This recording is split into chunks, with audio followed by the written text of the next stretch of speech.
क्या आपने कभी सोचा है कि अगर अल्लाह ताला हमसे 70 माओं से ज़्यादा प्यार करते हैं, तो हमें मुश्किलों और परेशानियों में क्यों डालते हैं? वो हमारा टेस्ट क्यों लेते हैं? हमारी लाइफ में इतनी आज़माइशें क्यों आती हैं? मेडिकल में एक टेस्ट होता है, जिसे स्ट्रेस टेस्ट बोलते हैं। जब एक हार्ट पेशेंट डॉक्टर के पास जाता है, तो डॉक्टर सीधा उसे दवा नहीं देता, वो पहले उसका स्ट्रेस टेस्ट करता है। पेशेंट को ट्रेडमिल पर भगाया जाता है, उसके दिल को प्रेशर में लाया जाता है, जिससे उसकी हार्ट बीट तेज़ हो जाती है। पेशेंट थक जाता है, सांस फूलने लगती है, कभी-कभी तकलीफ भी महसूस होती है, लेकिन फिर भी वो टेस्ट कंप्लीट करता है। क्यों?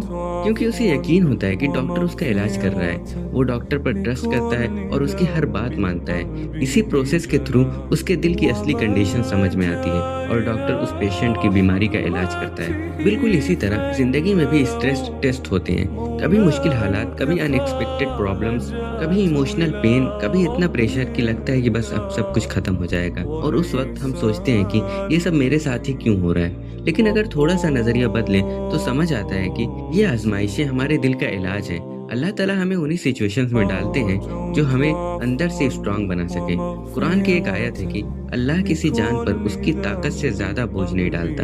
अल्लाह का टेस्ट एक्सरे की तरह होता है, जो हमारे अंदर की छुपी हुई चीजों को सामने लाता है।